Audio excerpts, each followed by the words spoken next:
This is Skye, your Soulful Progressive with FNN, Feminist News Network, that feminist news that's right for you.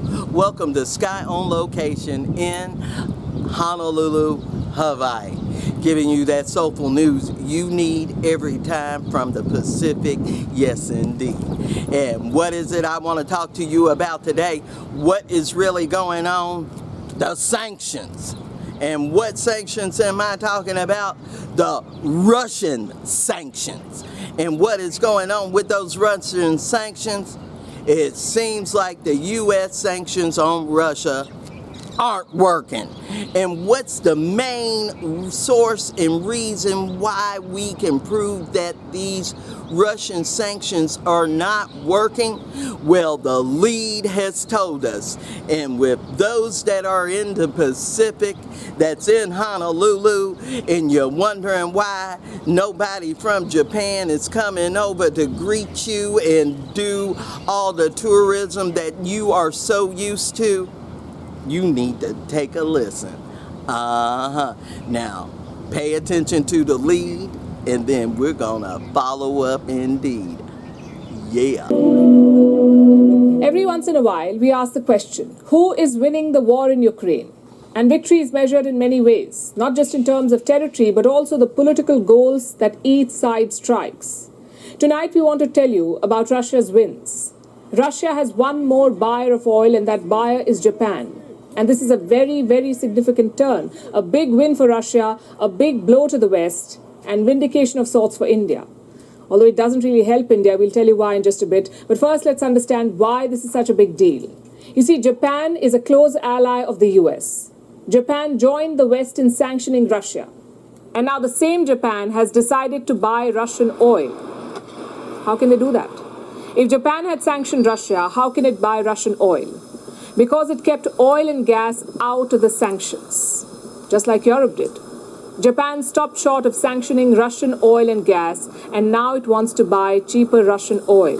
This is a setback to America's plans of containing Russia.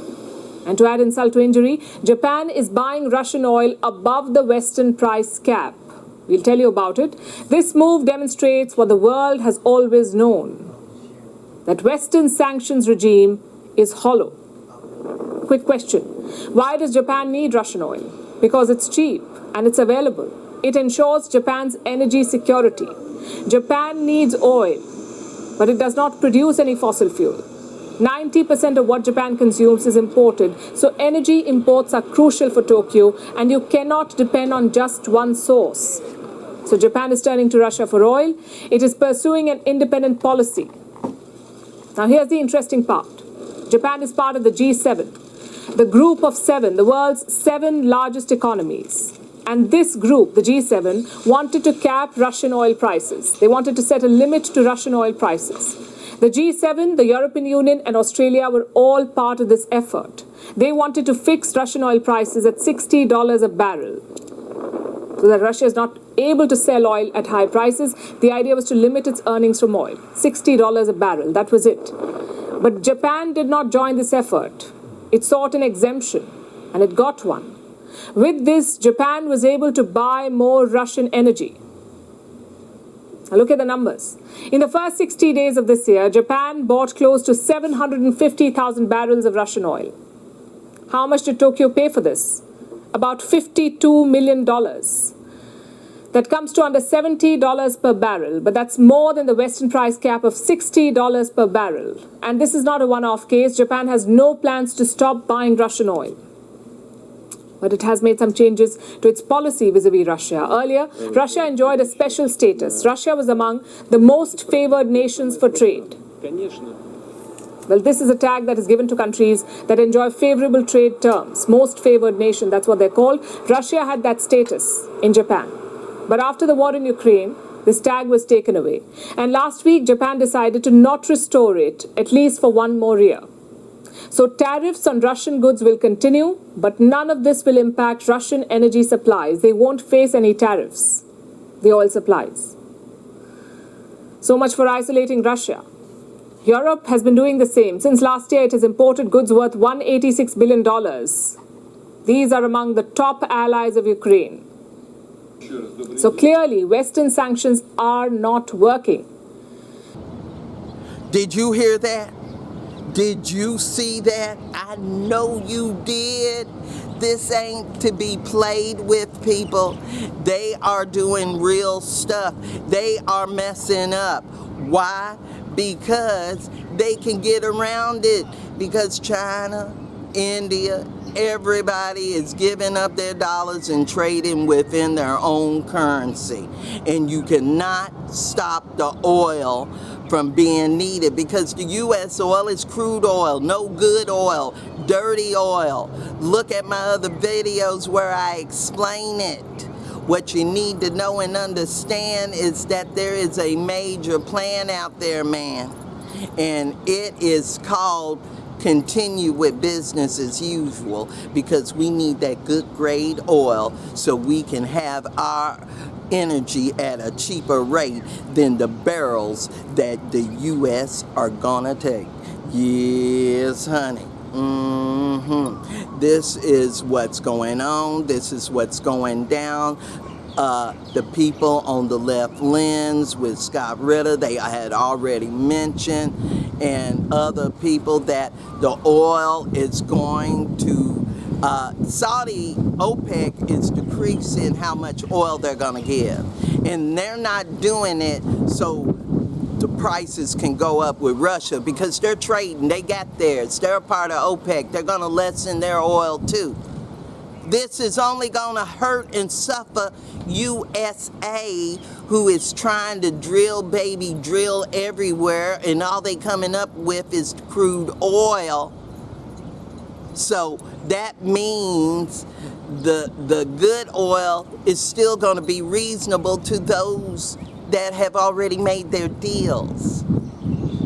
MBJ of Saudi Prince, he done threw U.S. and Biden to the side. And that's no lie. And he's really who is running things.